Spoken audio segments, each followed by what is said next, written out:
Olá, seja muito bem-vindo ao nosso podcast Pelicano. É uma alegria estar aqui novamente. Infelizmente, hoje não estou com a minha irmã de comunidade, Maria Clara, que está fazendo muita falta. Ela não pôde, por um compromisso, estar aqui. Mas estou aqui novamente em nome da comunidade Fiel Pelicano, recebendo você nesse podcast que conta com alguns patrocinadores. Gostaria desde já de agradecer a todos eles. A Fátima Terapeuta Emocional TRG, STI 3 e PCAR Automecânica. Deus os abençoe e nós agradecemos de coração a sua colaboração para que esse podcast fosse possível de se realizar. Gostaria de acolher você que está chegando agora no nosso podcast. E o nosso podcast hoje conta com uma presença ilustre e muito querida do meu coração e da nossa comunidade, que é a Irmã Veridiana. A Irmã Veridiana é uma grande amiga de longa data. Ela está hoje morando na Itália, em Roma, é apóstola. Uhum. E aí nós temos a grande graça dela ser nossa conterrânea, né? Então, a família dela é de Jaú e vimos aí uma oportunidade, né? Então, assim, ela tem poucos dias no Brasil, poucos dias em Jaú, e aí nós já aproveitamos para trazê-la aqui para gravar esse podcast. Então, querida irmã, seja muito bem-vinda. Obrigada, eu que agradeço por essa oportunidade. É sempre uma grande alegria estar aqui com essa comunidade Fiel Pelicano, mas também de poder condividirmos alguma coisa, não partilharmos, conversarmos sobre algumas temáticas, sobre algo que está muito pertinente hoje na igreja, no mundo, na nossa vida como sociedade. É isso, na verdade, assim, eu convidei a irmã para partilhar sobre a sua vivência vocacional, sobre seu apostolado, mas Irmã Veridiana, além de ser uma religiosa, apóstola do Sagrado Coração, ela é psicóloga, olha só, né? Uhum. Então, ela é formada em psicologia, ela também realizou o seu mestrado e está numa fase de doutorado, né? Uhum. Então, irmã, nos conte sobre sua formação e como que foi esse chamado de Deus específico para a senhora estudar e atuar na área da psicologia. Muito bem. Então, me chamo Irmã Veridiana, em primeiro lugar, Veridiana aqui, sou apóstola do Sagrado Coração, em primeiro lugar, a minha identidade religiosa nesse sentido, não? Sou muito feliz com a minha vocação. Nesse momento, atualmente, eu moro em Roma, na Itália, onde eu prossigo meus estudos com o doutorado em psicologia na Universidade Gregoriana, Pontifícia Universidade Gregoriana. É uma universidade pontifícia e ali eu trabalho com muitos religiosos, sacerdotes, religiosas do mundo inteiro. Como eu cheguei até ali? Uhum.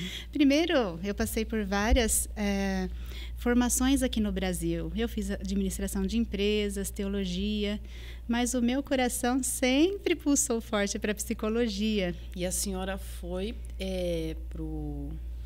para a vida religiosa bem novinha. Bem nova, sim. Eu entrei quando eu tinha 14 para 15 anos, logo no início, aqui em Bauru, foi minha primeira formação no aspirantado. E naquele momento eu não tinha nem ideia do que seria dali para frente, porque até então eu conhecia as irmãs na Santa Casa de Jaú. E como que foi esse despertar vocacional, irmã? Esse despertar. Eu participava e era muito atuante na comunidade, no grupo de jovens. E a gente sempre tem, na nossa fase da adolescência ou aborrecência, aquela fase de desligamento. Uhum. Mas depois, durante a juventude, ali daqueles primeiros anos iniciais, 13, 14 anos, eu comecei a ser muito atuante na comunidade de jovens. No momento, eu participava da coordenação do grupo de jovens ali da comunidade Santa Helena. E nós fomos participar de um encontro para jovens que tinha no Flávio de Mello. E naquele momento, quando passaram algumas irmãs, eu me encantei e alguma coisa me atraiu naquele momento. Tinha a exposição do Santíssimo e eu disse, Jesus está me mostrando alguma coisa diferente. Uhum. Então, a partir daquele momento, eu comecei a conhecer as outras congregações, os outros carismas, mas eu me identifiquei muito com as apóstolas ali, próprio na Santa Casa, mas até então não imaginaria. Eu pensava assim, o que será a vida das irmãs, né? Conhecia só as irmãs de hospitais, Mas eu me coloquei nessa aventura acreditando no projeto de Deus. Eu comecei a minha formação e ali eu fui me descobrindo, principalmente vocacionalmente no momento, não me identificava, minha identidade vocacional como ser religiosa.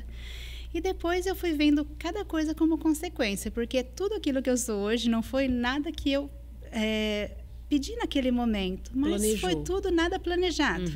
Foi tudo como o Espírito estivesse ali atuando e guiando e direcionando a minha vida naquele momento, até chegar na psicologia. Mesmo porque em Jaú, as apóstolas, nós conhecemos elas dentro do contexto do hospital. Dentro do contexto do hospital. E até então eu pensei, vou ser religiosa? Provavelmente eu vou trabalhar na parte de enfermagem, na pastoral da saúde. E até então não tinha outros pensamentos. A partir do momento que eu entrei, eu comecei a ver que tinha outras dimensões da missão das irmãs, né? Que era a educação forte, porque na nossa cidade, sim, era na saúde. Sim. Mas as diferentes pastorais que as irmãs exercem dentro e fora do país são inumeráveis e tem outras possibilidades, não? Aqui em Bauru, forte é a educação. Forte é a educação. Nós temos a Unissagrado, depois o Colégio São José, Colégio São Francisco.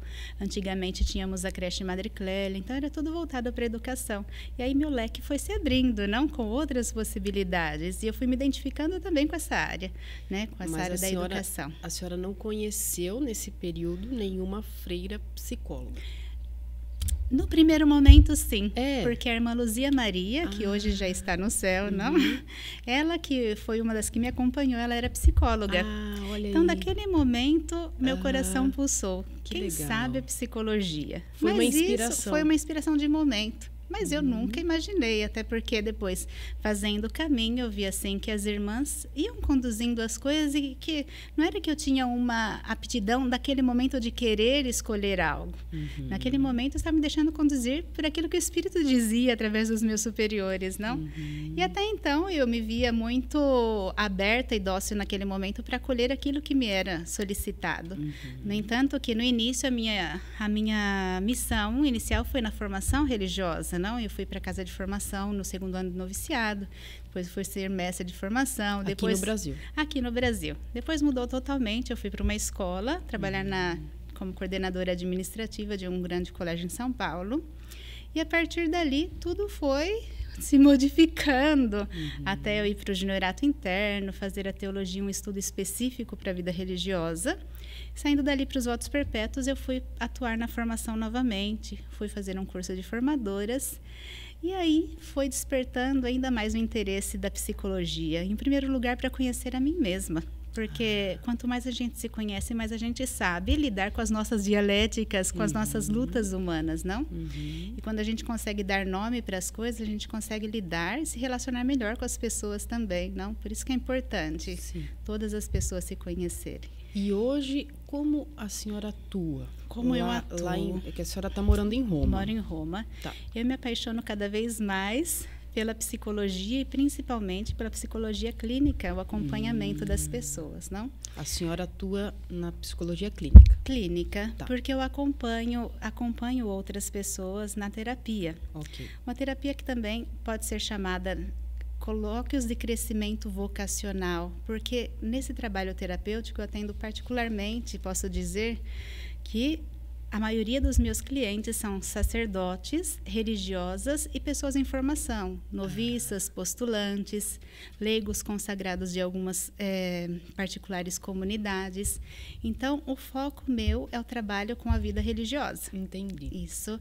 Não que eu não tenha possibilidade, já trabalhei, já atendi leigos, outras pessoas que não estão diretamente em uma comunidade, que vivem a vida de casados e vivem bem com as suas famílias, mas, em particular, a vida religiosa. Até porque a maioria das pessoas que me procuram são sempre superioras gerais provinciais, pedindo um auxílio no acompanhamento. E não é que eu possa acompanhar tantas pessoas, porque, além disso, eu leciono em um curso para formadores, não? Então, não sobra muito tempo para tudo isso, além do doutorado. Ô, irmã, mas aí a senhora atende como psicóloga padres e religiosas, mas padre precisa da psicóloga? tanto. Não é só rezar? Nós não somos blindados, não? Não podemos dizer que a vida religiosa é blindada como dentro de uma bolha, não? Que é impassível de sentir, de pensar. E quanto a vida religiosa precisa se conhecer melhor, não? E assim, essa brincadeira, na verdade, é justamente para nos provocar a questionarmos essa questão do trabalho da formação humana, né? Porque muitas vezes nós temos ainda, né, em pleno século XXI, aquela mentalidade medieval de que problemas psicológicos ou doenças psicológicas é falta de Deus, é falta de oração, né? E hoje nós temos uma compreensão muito mais coerente de que a própria vida espiritual ela é beneficiada ou prejudicada por esse trabalho humano, psicológico, né? Só que, infelizmente, eu vejo, né? E eu que estou mais em contato com leigos, que se tem ainda hoje muito preconceito nesse sentido, né? Muitas vezes nós pensamos assim, olha, a pessoa ela está com uma doença psicológica, uma depressão, um transtorno de ansiedade, uma crise de pânico, aí falta de oração, né? E hoje nós vemos, por exemplo, grandes líderes, inspirações da nossa nação, como o Monsenhor Jonas Abib, como o Padre Marcelo Rossi, que tiveram a coragem de expor ao Brasil, né, que estavam doentes, estavam com depressão. Quantos outros sacerdotes também aqui no Brasil, não? Sim, e isso assustou muita gente. Nossa, Padre Jonas com depressão, como assim, né? E mostrando que muitas vezes nós temos esse preconceito ainda e associamos a depressão à falta de Deus, e não tem nada a ver uma coisa com a outra, né? Até porque olhamos para uma pessoa que segue um sacerdote, uma religiosa, e acha que nós divinizamos quase o sacerdote e a religiosa, e esquecemos daquela dimensão humana da pessoa, não? Exatamente. Nós somos pessoas humanas.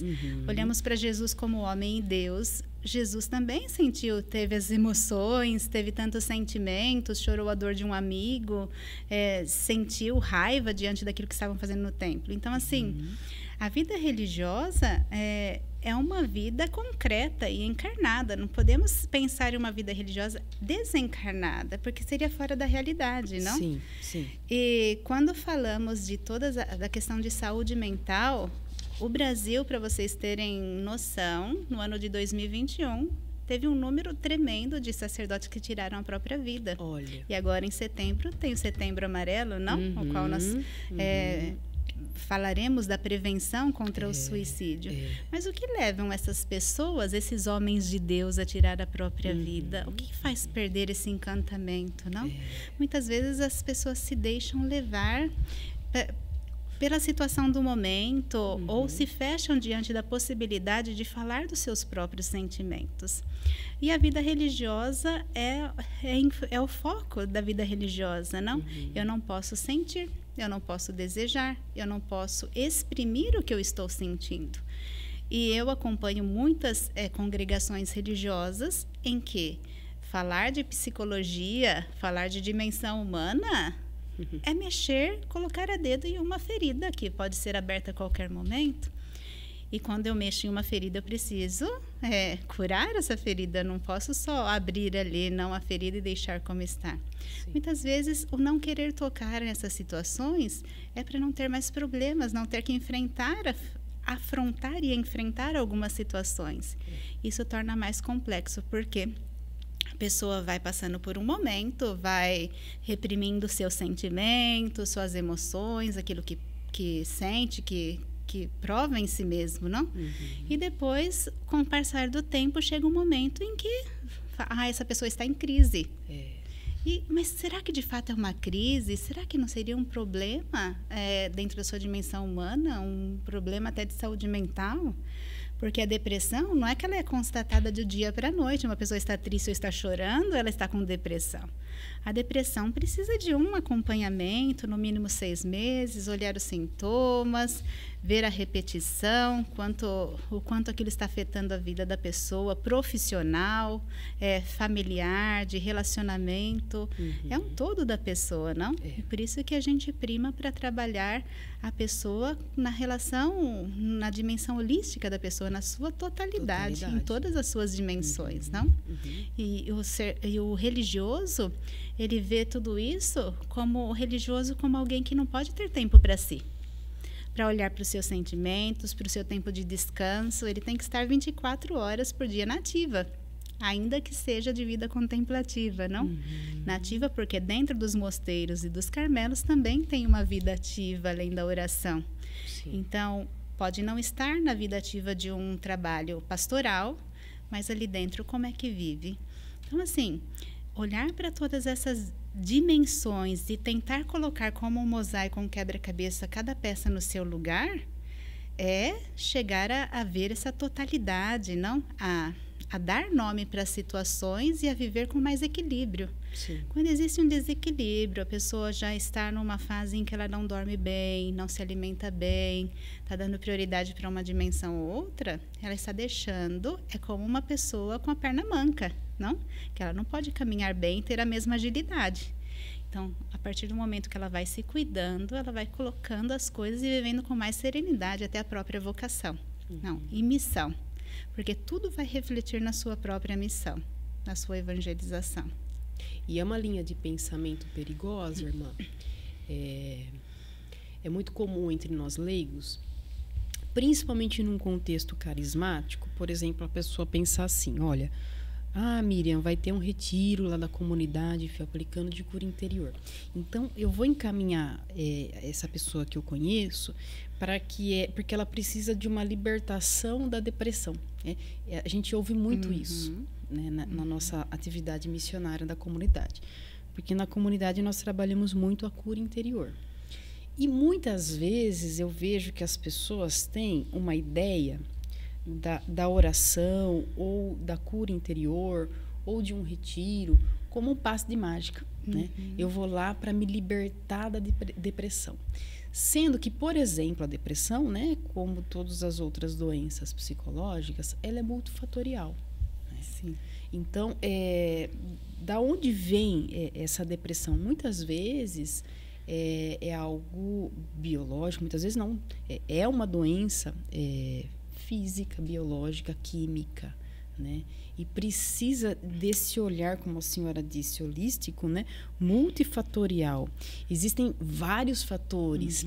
Vai ser até a questão da genética, não? Exatamente. Inclusive o estilo de vida. Né? O estilo de vida. E muitas vezes nós reduzimos, né, a nossa espiritualidade a esse passe de mágica, né? Eu vou lá, vou receber a minha oração, recebo uma oração e pronto, né? É claro que Deus pode realizar e realiza milagres, e há milagres, né? Certamente. Mas um tratamento psicológico, uma terapia também é Também. a mão de Deus a realizar o seu milagre. Né? Por isso que nós falamos que a dimensão psicológica e a dimensão espiritual devem caminhar de mãos dadas, não? Dimensão espiritual, dimensão humana, devem caminhar de mãos dadas. E isso também muitos documentos da igreja falam, até mesmo a respeito da formação. Né?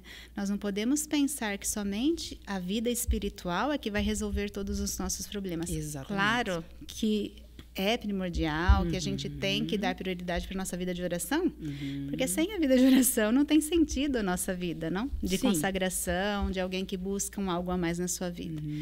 Mas o olhar para si, o buscar outras ajudas, outras medidas, será de grande contributo. Por exemplo, a questão do autoconhecimento não é só para uma pessoa que está passando por um momento de dificuldade. Todas as pessoas deveriam fazer, em algum momento, uma terapia. Sim. Não? Passar por um processo de conhecer as suas fragilidades, os seus pontos fortes, não os seus talentos, qualidades, mas também as suas limitações, para tentar equilibrar tudo isso na própria vida, não?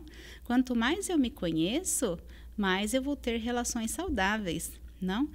Porque, às vezes, a falta de conhecimento, a gente pode se deixar levar por algumas emoções que estão no nosso inconsciente, não?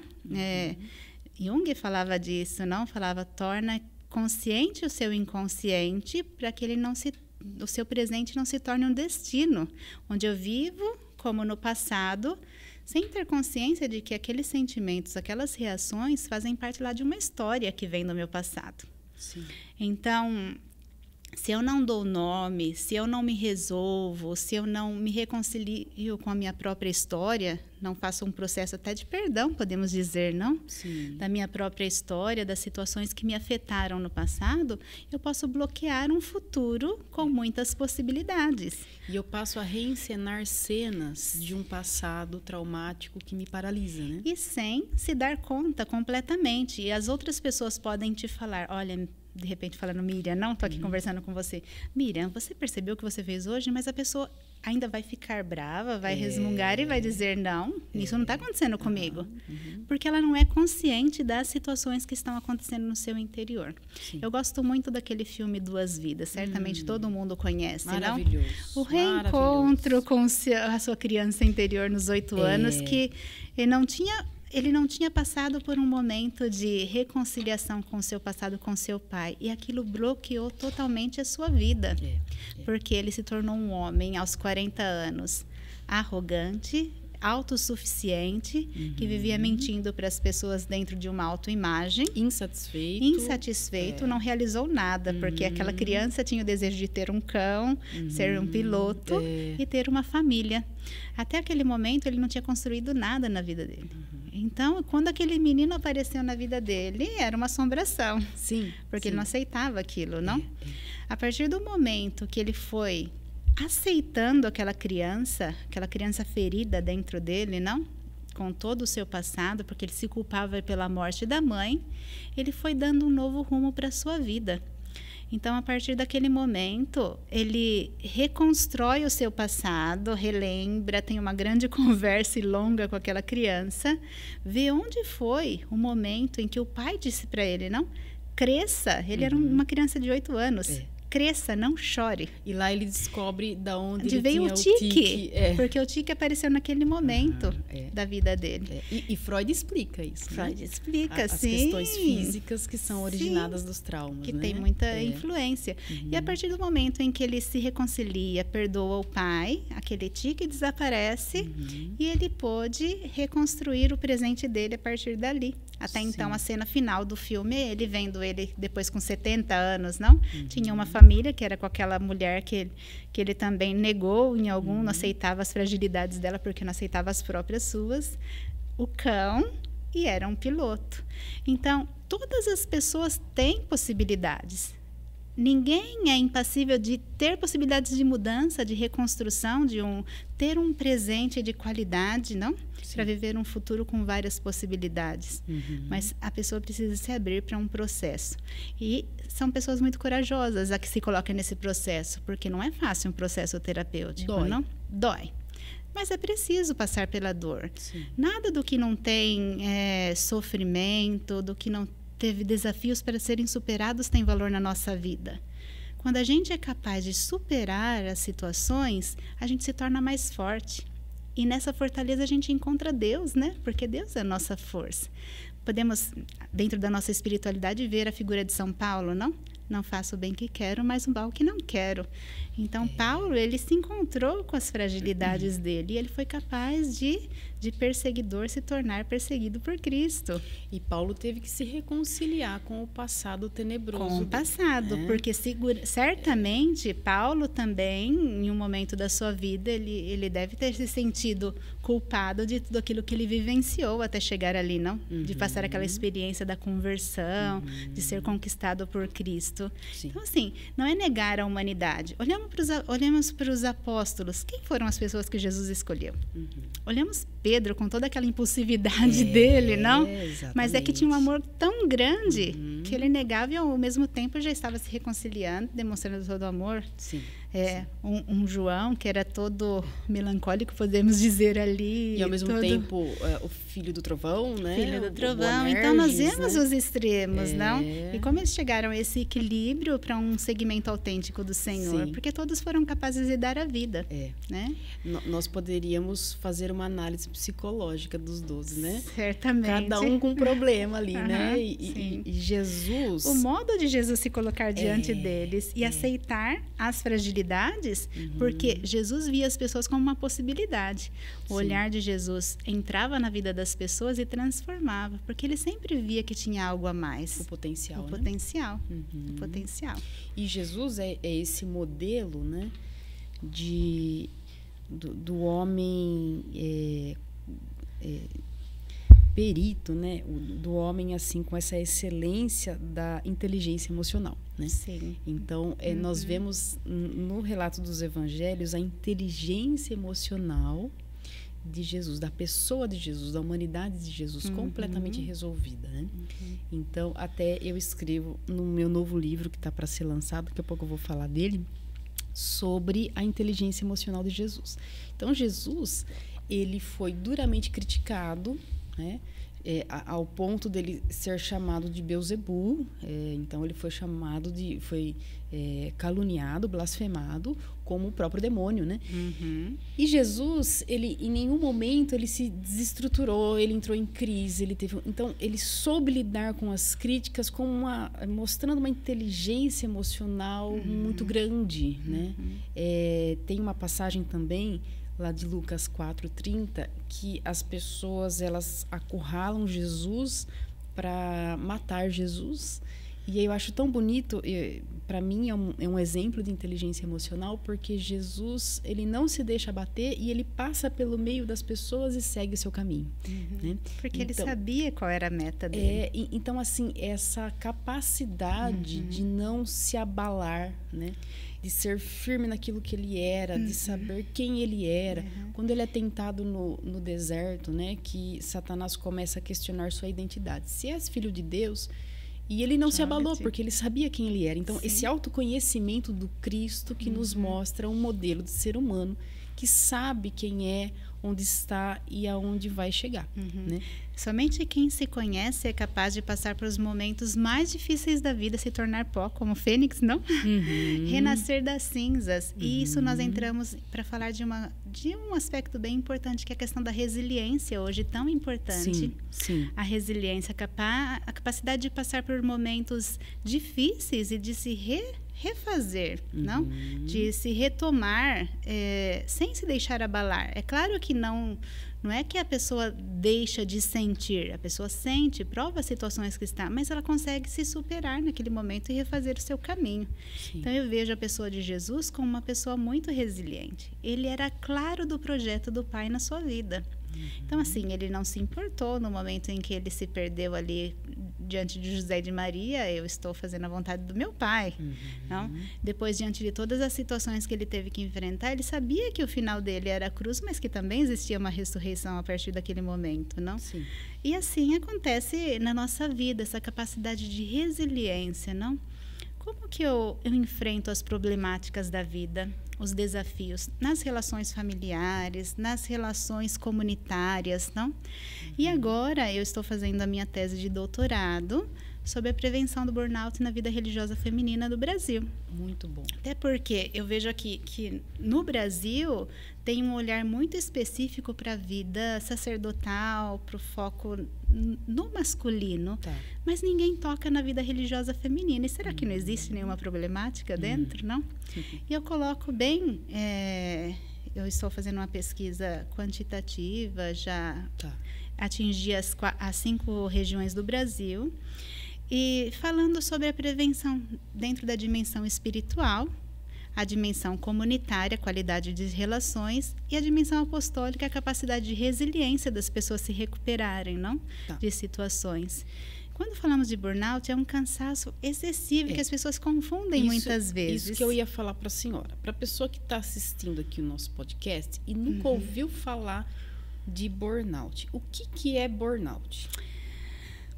O que poderíamos dizer burnout, não? É uma síndrome que se desenvolve com relação às suas atividades de trabalho, mas que também pode ser em uma missão apostólica ou não, onde a pessoa acaba se doando tanto, se colocando tanto a serviço 24 horas por dia e entra em uma exaustão emocional, o qual ela sente um cansaço excessivo e ela acaba se perdendo diante dessas situações, não? Diante desse cansaço, depois ela acaba tendo uma aversão ao próprio trabalho, ao contato com as pessoas, se sente desmotivada e não encontra mais realização naquilo que ela está fazendo ou realizando. Isso pode acontecer numa vida de trabalho, de atividade de uma pessoa leiga, como de uma pessoa religiosa na sua própria missão. Porque nós trabalhamos também, mas vemos também como uma missão o nosso trabalho, não? E quando fala de vida religiosa, nós falamos de 24 horas por dia. Porque as irmãs trabalham, atuam e moram na mesma missão, a maioria das congregações, não? Eu tenho um colégio, mas eu moro ali também naquela realidade. Sim. Então, para um pai de família, para uma pessoa leiga, deu o horário dele, fechou as portas, bati o meu cartão, se podemos dizer assim como antigamente, Sim. e vou para casa e eu volto no outro dia e acabou. Sim. Mas a vida religiosa, as irmãs ou sacerdotes que estão em uma paróquia, eles estão ali, ó, tendo que resolver problemáticas, tendo que atender um telefone, tendo que resolver problemas que não deu tempo para concluir. Nós não podemos deixar para o outro dia. E aí, como a vida religiosa pensa que ser religiosa 24 horas por dia, no sentido em que eu não posso pensar e sentir, a minha vida é de renúncia, de sacrifício total, eu tenho que estar sempre à disposição. E eu acabo não colocando limites em situações de autocuidado que eu preciso ter para comigo mesma, na relação de descanso, da minha alimentação, de ter um momento para fazer um esporte físico, uma caminhada, ou fazer uma meditação, a dimensão espiritual, acaba colocando em jogo todas as dimensões da minha vida. Sim. E a partir disso, as pessoas às vezes entram em uma certa crise, que acabam confundindo, então, esse cansaço físico de situações com uma crise vocacional. E muitas vezes acabam deixando a vida religiosa. E hoje nós temos uma problemática muito maior, que é a situação da falta de vocações, do envelhecimento daquelas que estão na vida religiosa. E com a falta de entrada, com o envelhecimento, aquelas que vão morrendo, acaba tendo uma sobrecarga de trabalho. Se a pessoa não se dá conta, ela entra em uma rotina de atividades, sem se dar conta do que está influenciando, não? E acaba não conseguindo dar nome aos sentimentos. Dar nome aos sentimentos. Tá dentro de mim, até porque religioso não pode sentir, né? Podemos dizer assim. Quando nós falamos, existe ainda muita mentalidade de vida religiosa. Eu encontro várias em que religiosa não podem sentir. Não pode sentir, não pode ter contato com sentimento. Muitas vezes, dentro da dimensão humana, quantas não são as dialéticas, as lutas das pessoas na dimensão afetiva, sexual, na dimensão de saúde mental mesmo, na qualidade das suas relações, no seu contato com Deus. Às vezes pensam, vai para um retiro espiritual de uma semana, um retiro anual, e vai resolver todas as problemáticas. E não é assim. Não é assim. Não é assim. Eu vejo, irmã, eu sempre falo nos retiros, nós cristãos temos dificuldade em associar bem-estar com o cristianismo. Assim. Então, ainda temos aquela mentalidade medieval, né, do silício, dos sacrifícios. Né? Então, é como se Deus se agradasse em me ver sofrendo.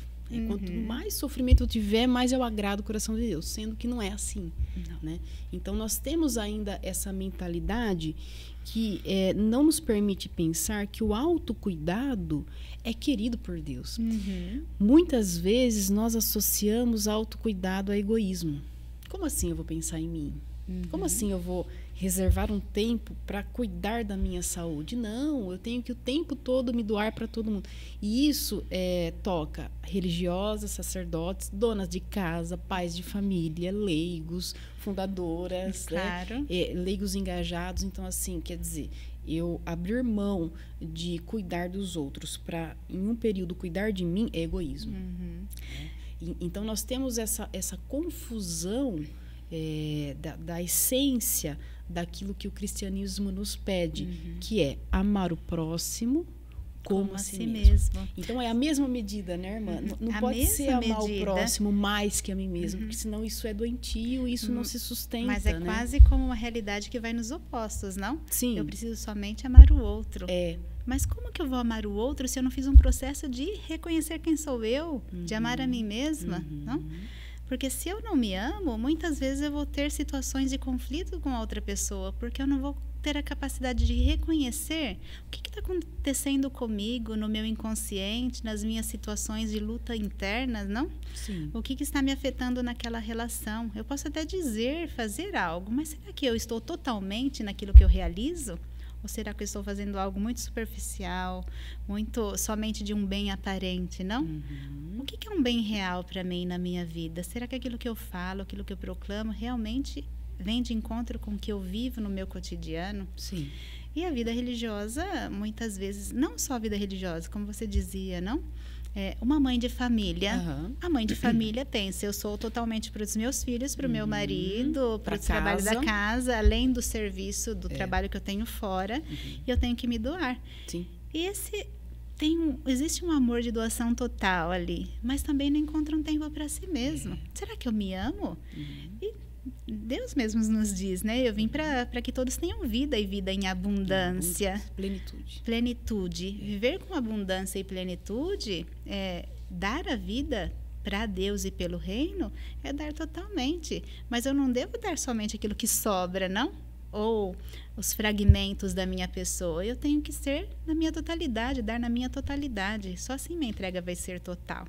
Quando se fala de silícios, renúncias, sacrifícios, hoje a mentalidade já mudou muito. Eu posso muito bem fazer uma renúncia de alguma coisa que eu gosto nesse momento, que me dá prazer, para oferecer a Deus também. Eu não posso ficar só pensando que é daquela forma, daquele jeito de antigamente. Penso que a gente tem que abrir um pouco mais a nossa mentalidade para flexibilidade, não? Darwin dizia assim, não? Que as espécies que sobrevivem, aquelas que têm capacidade de adaptação. Exatamente. E o mundo de hoje nos quer essa adaptação, requer essa adaptação, não? O mundo de fluidicidade nas relações, no amor, no ser para o outro, no tudo eu uso, jogo fora, não descartável. Não existe mais relações profundas no contato com o outro, mas nós vivemos muito na superficialidade. Então, resgatar esse amor genuíno que passa da experiência de Deus, mas também de um amor versus a si mesma, do conhecimento de si, é o que vai dar qualidade para a nossa vida. Sem isso, é impossível, não? Eu penso que o problema são os nossos extremos, né? Então, assim, ou é um extremo egoísmo, a ponto de eu não pensar no outro, só penso em mim, ou esse extremo que me isenta do meu autocuidado e que me leva a essa exaustão. E quando nós olhamos para a figura do Cristo, que é o nosso modelo de inteligência emocional, nós vemos que Cristo se doou totalmente a nós, a igreja, mas Cristo também cuidava da sua saúde emocional e psicológica. Ele sabia o momento dele se retirar para a oração. Exatamente. Ele sabia o momento em que ele deveria estar ali com José, com Maria, estar com os apóstolos, não? Ele tinha um grupo de amigos íntimos em Betânia. Ele ia lá para descansar. Ele chorou por causa de Lázaro. É sinal que ele tinha uma amizade muito profunda. Exatamente. Então, nós não podemos pensar a nossa vida independente, sem precisar do outro. Sim. Nós não somos uma ilha, não? Nós não temos vocação para eremita, porque até os eremitas encontram espaço para relação, não? Exatamente. Porque pensar dessa forma seria não pensar que somos pessoas frágeis. Nós precisamos dos outros, mas nós não devemos viver dependendo totalmente dos outros ou condicionado às outras pessoas. Temos que encontrar o nosso espaço de liberdade, não? Nosso limite até onde podemos dar espaço para o outro, mas nós precisamos do relacionamento. Sim. É ali que a gente se conhece melhor. São nas nossas relações, nos nossos embates diários, não? Nos nossos conflitos também que nós vamos nos conhecendo. Quem sou eu? Não? Sim. Porque se eu não me relaciono, não tenho contato, eu não consigo me conhecer melhor. É no diferente que eu encontro o meu ser, a a minha essência, não? E a pessoa do Cristo, né, como nós citamos os exemplos, eu brinco nos retiros, eu falo assim, olha, Jesus também ia para academia, né? Porque constantemente nós vemos no Evangelho que Jesus ia orar lá no pico do monte, né? Sim. Então ele fazia aquela caminhada, subida, né? Então ele também tinha momentos de atividade física, ele tinha momentos de solitude, que ele estava sozinho. Então a importância de nós termos momentos de solitude, de estarmos sozinhos com Deus. Isso fala de maturidade também, não? Sim. Porque um dos graus da maturidade da pessoa humana é a capacidade de estar sozinha consigo mesmo. Não se isolar, sentir-se uma pessoa, buscar somente o seu individualismo, mas a capacidade de ter um momento a sós consigo mesmo, entrar dentro do seu interior, dar nome para os seus sentimentos, para aquilo que prova dentro de si, é também um sinal de maturidade. Porque senão a gente fica só num falatório e viramos papagaio. O Papa Francisco fala tanto disso, não? Sim. Falar, falar, falar. Mas qual é o conteúdo das palavras que eu falo? O que eu falo constrói, o que eu falo está contribuindo para o crescimento da sociedade, desenvolvimento da sociedade, para o crescimento espiritual e humano de outra pessoa? Sim. Ou o que eu falo é somente para contar uma novidade, para falar algo que eu escutei de alguém?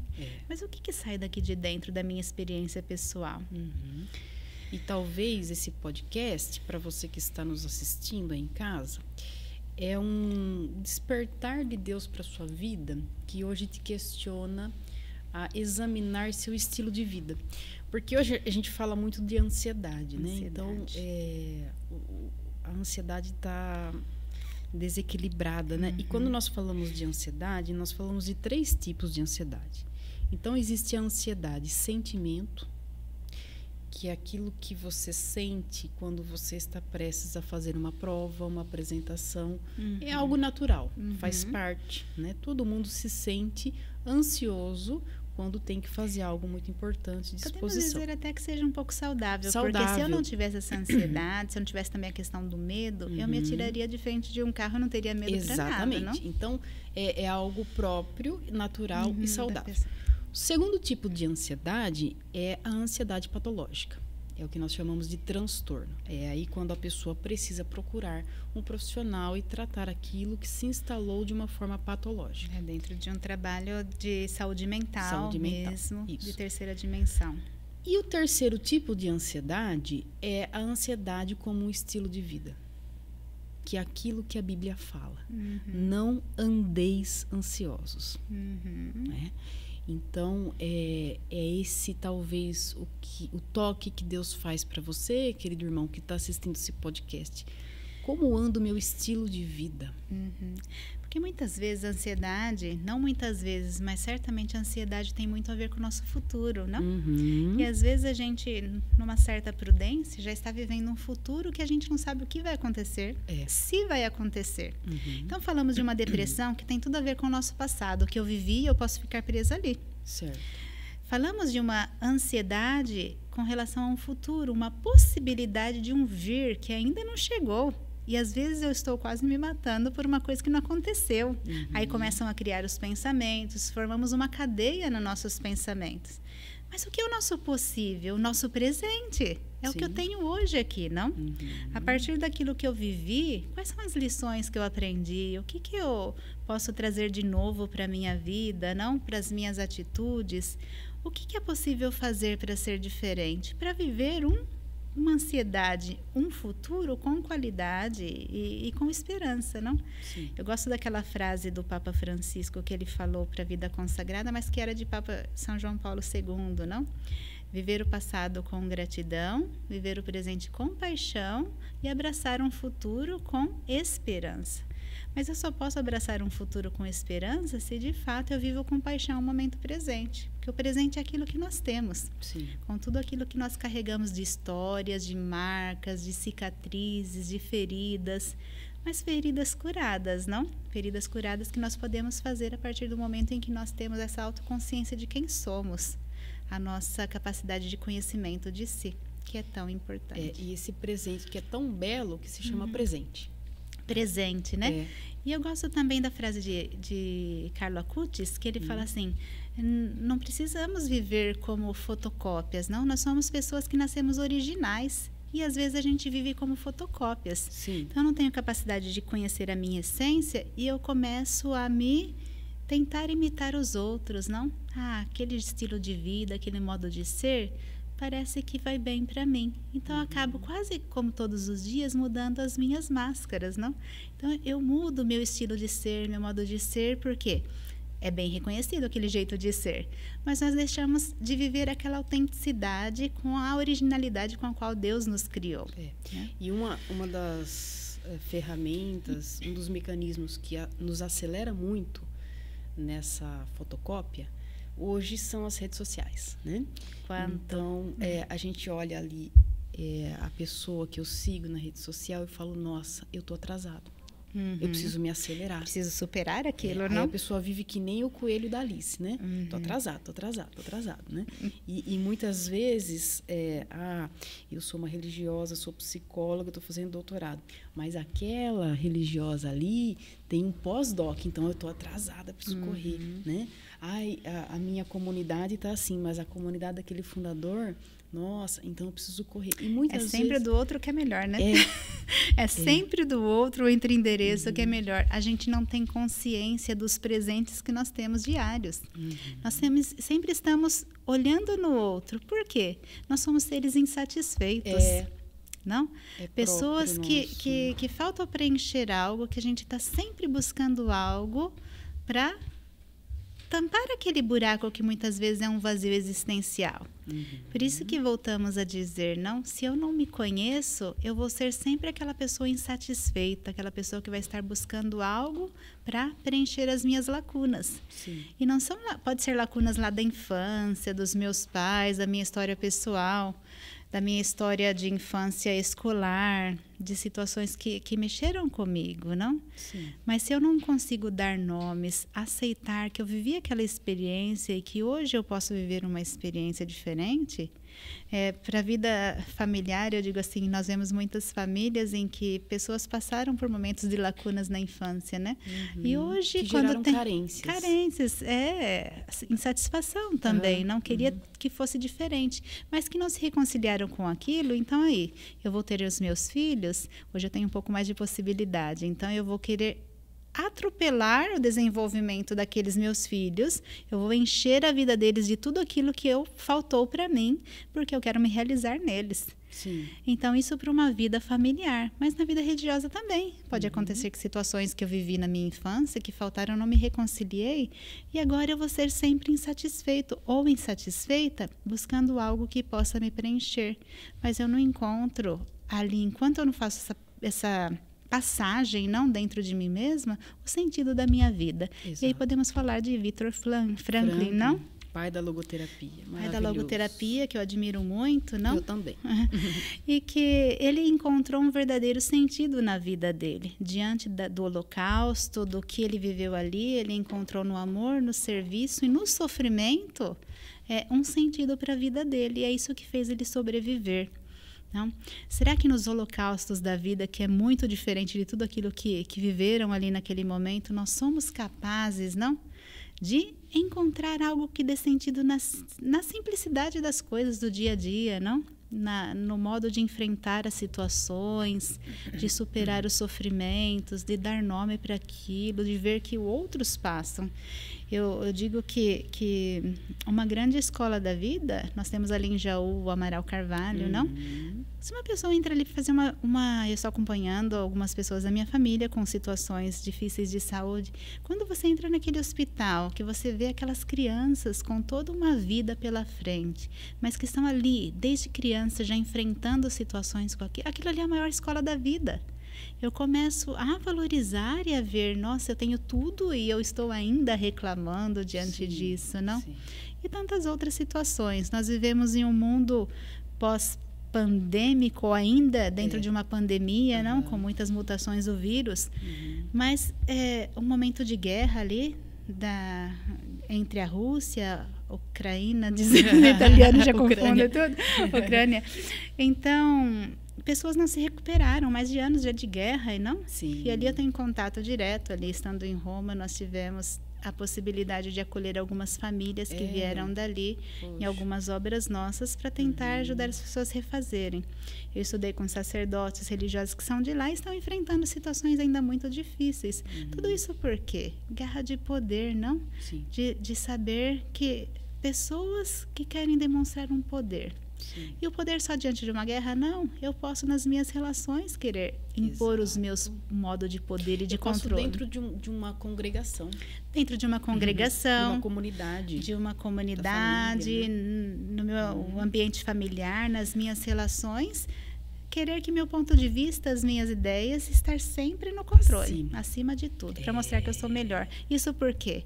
Ainda não reconheci o verdadeiro dom que eu tenho dentro de mim, o valor pessoal. Sim. A partir do momento que eu me valorizo, eu vou viver com serenidade, em paz comigo, com os outros e com o meu trabalho. Sim. E isso é viver de modo maduro. Né? E a senhora falou da insatisfação que todos nós temos, né? Existe algo que nós chamamos de obsolescência programada. É o que faz o mercado capitalista girar, né? Então, o que é obsolescência programada? É eu fazer um produto e obsolescência vem de obsoleto, que é ultrapassado. E quando eu fabrico um produto, eu já fabrico querendo que ele se torne obsoleto rapidamente. Então, hoje, as coisas são descartáveis, né? Os objetos que são produzidos pelas indústrias são descartáveis e isso é programado, por isso que é uma obsolescência programada. Hoje não se tem mais, por exemplo, é difícil de ter, né? Ainda no interior nós temos o ofício de um sapateiro.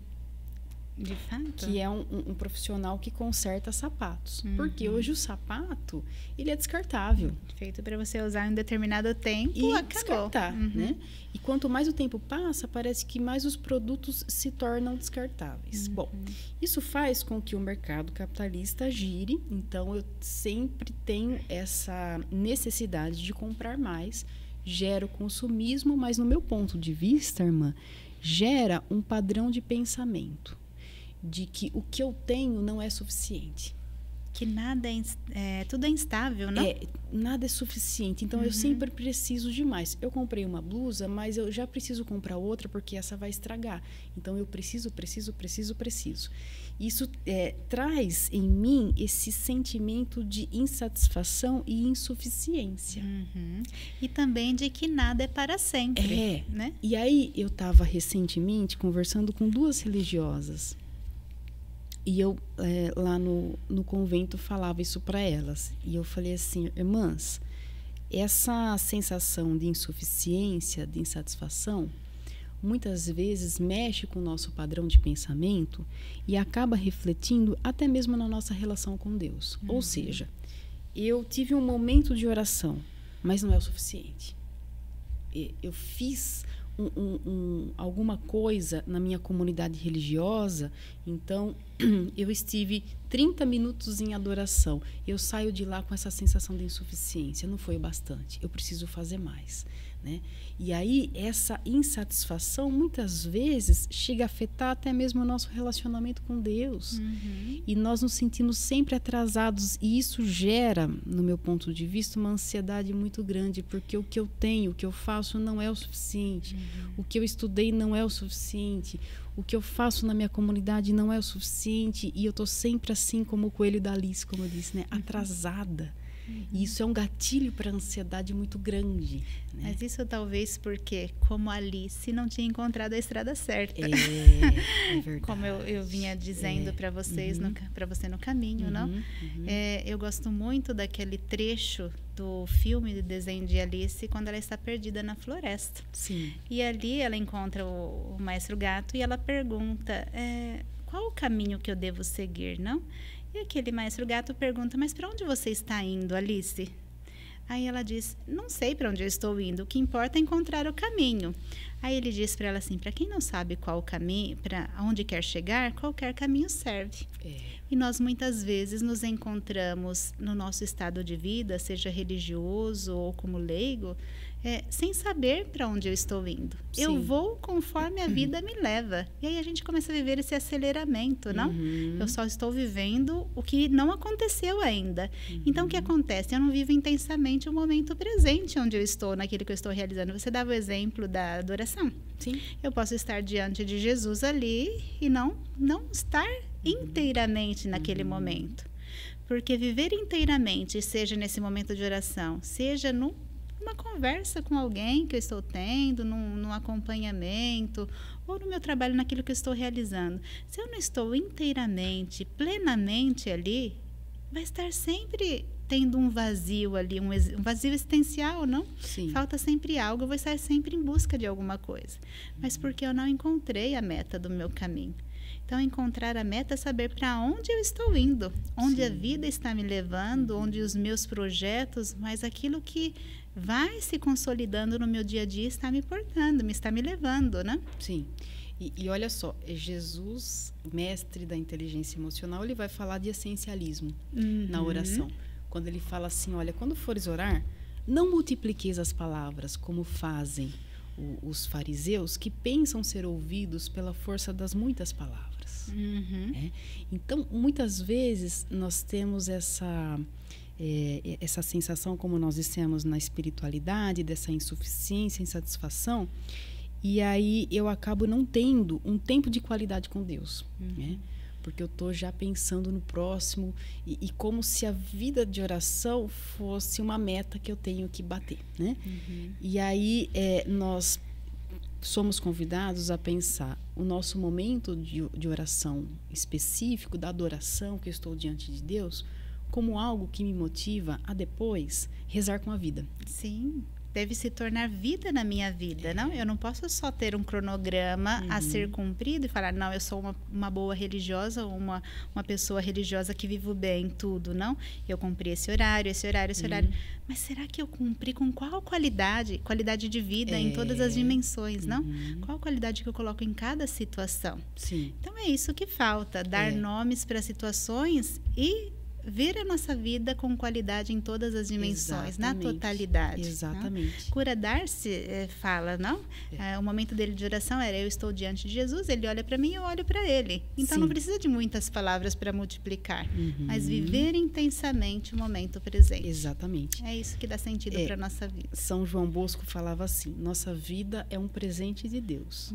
O que nós fazemos dela é nosso presente a Ele. Para Ele. Isso. Então, Teresa d'Ávila falava assim, né? Deus está no meio das panelas. Sim, mexendo nas panelas eu tinha êxtase, não? Passei a experiência então, de êxtase. Quando eu olho para a minha vida e eu penso, bom, as minhas atividades cotidianas, elas também são oração. Eu lavo uma panela e eu entendo que aquilo é oração, né? Quando eu trabalho a minha inteligência emocional, quando eu começo a trabalhar meu autocuidado, eu penso, olha, eu estou fazendo isso por amor a Deus. Né? Eu vou numa academia por amor a Deus, porque eu preciso tornar a minha vida um presente para Ele. As pessoas precisam olhar para a minha vida e glorificar a Deus. Não é isso que o padre fala uma das fórmulas, né, depois da bênção final, ele diz assim, glorificai a Deus com a vossa vida.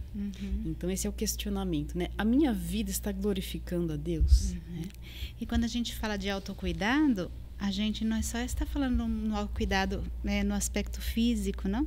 Então, autocuidado em todas as dimensões eu vou viver bem a minha vida de espiritual, dimensão espiritual, a minha dimensão física do meu corpo, de um exercício, a minha dimensão profissional. Eu vou buscar me qualificar melhor, vou buscar me aprofundar nos meus estudos, eu vou aprofundar a qualidade de vida das minhas relações, como eu me relaciono com o outro. Por amor a Deus. Por amor a Deus também aí, né? Se encontrar ali. Sim. Irmã, nós teríamos assunto assim para uns... Tanto. Mas infelizmente a produção aqui já me sinalizou que infelizmente acabou o nosso tempo. Que pena. Mas fica aqui já o nosso convite, a próxima visita da senhora para o Brasil. Certamente. Será uma bênção para nós. E eu gostaria, antes de encerrar com a senhora, agradecer novamente os patrocinadores, Mary não está aqui para fazer a vez, então eu farei a vez dela. Agradeço a Fátima, terapeuta emocional TRG, atende a terapia de processamento generativo e é especialista em transtornos emocionais. STI3, especialista no varejo, desenvolvimento de um sistema específico para lojas do comércio e também para bares e restaurantes. E PECAR Automecânica, que atua com mecânica geral e é especializada em injeção eletrônica e eletrônica embarcada. Deus abençoe vocês, patrocinadores. Muito obrigado. E gostaria também de falar que em breve daqui uns dias, estarei lançando meu novo livro, que será sobre inteligência emocional, com o nome As Outras Árvores do Jardim, a Teoria dos Canapés. Se Deus quiser, dia 17 de setembro, dia de Santa Hildegarda, estaremos lá no Mosteiro Paraíso, Mosteiro do Padre Newton, fazendo o lançamento do livro às 14 horas. E, na verdade, o que nós planejamos, nossa comunidade, não foi assim um lançamento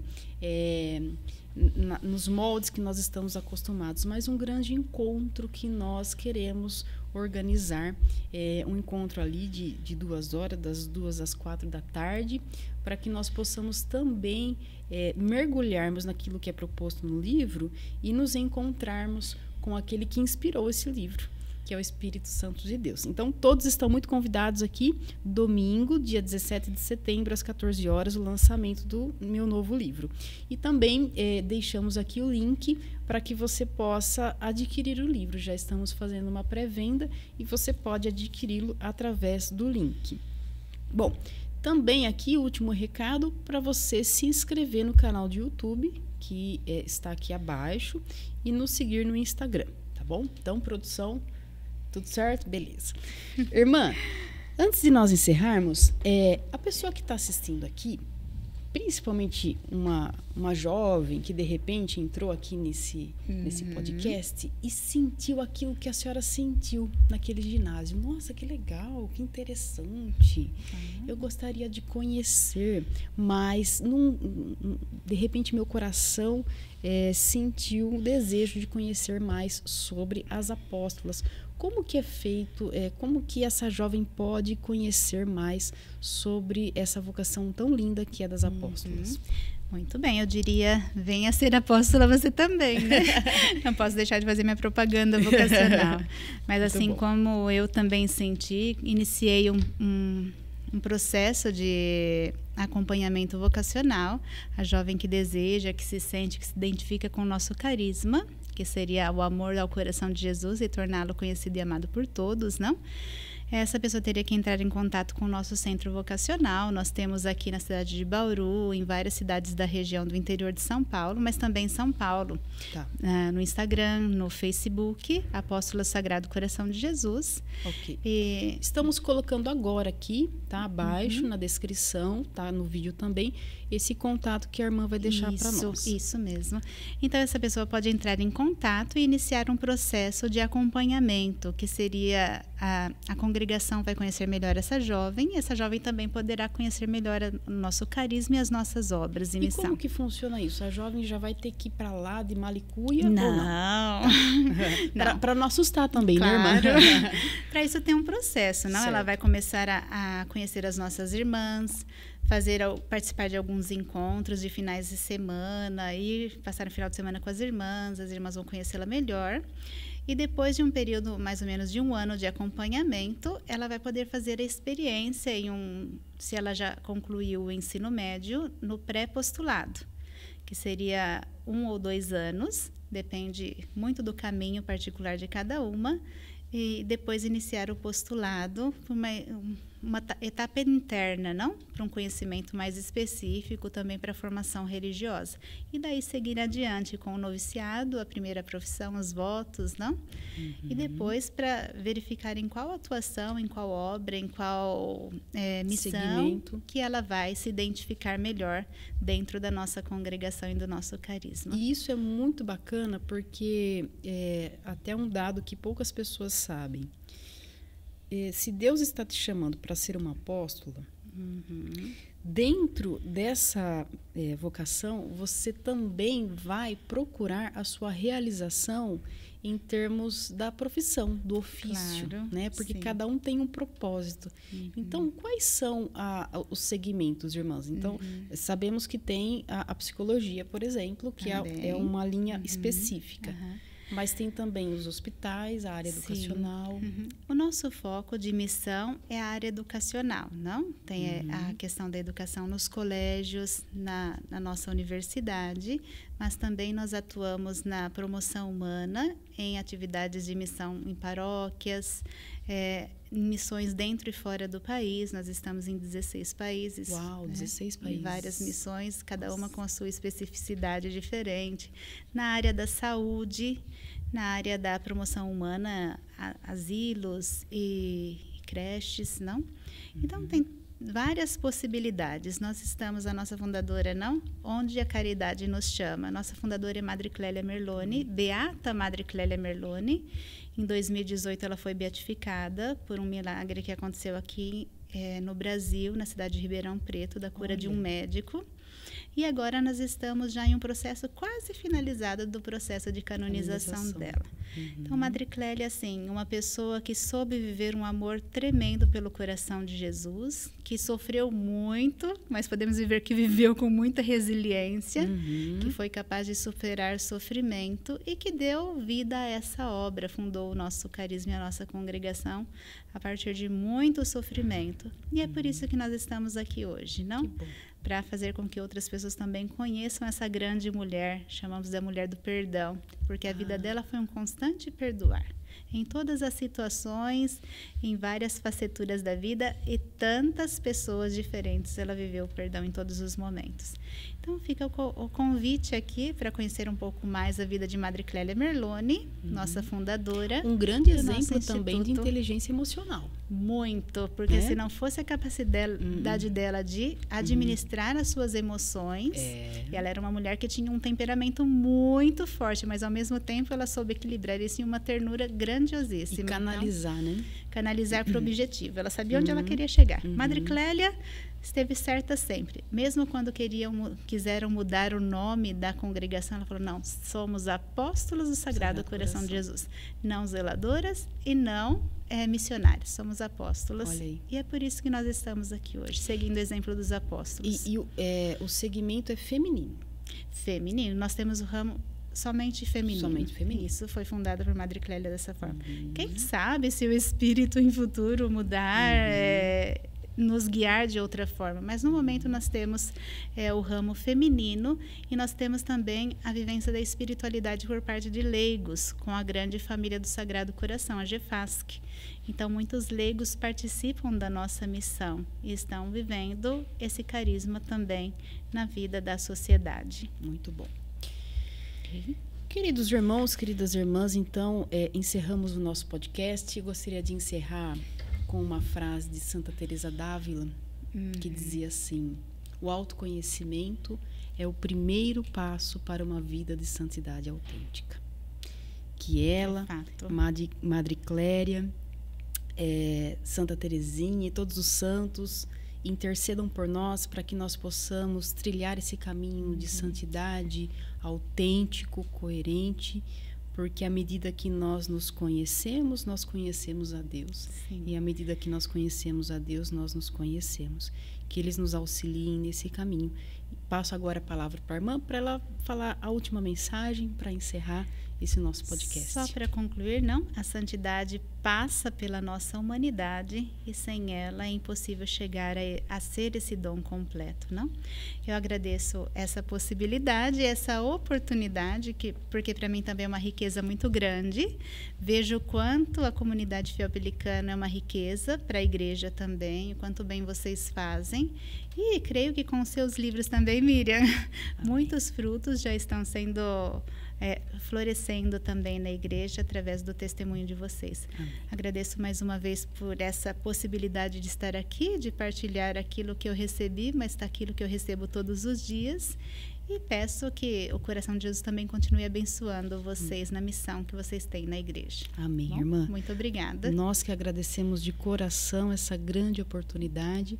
Nossa comunidade ora pela senhora, a admira, tem esse carinho todo especial, e que você possa também na sua casa colocar a irmã, toda a sua missão em suas orações. E nós nos despedimos aqui. Agradecemos a sua presença, que você possa também enviar esse podcast para mais pessoas, que o vento do Espírito possa soprar e levar-nos aonde ele desejar.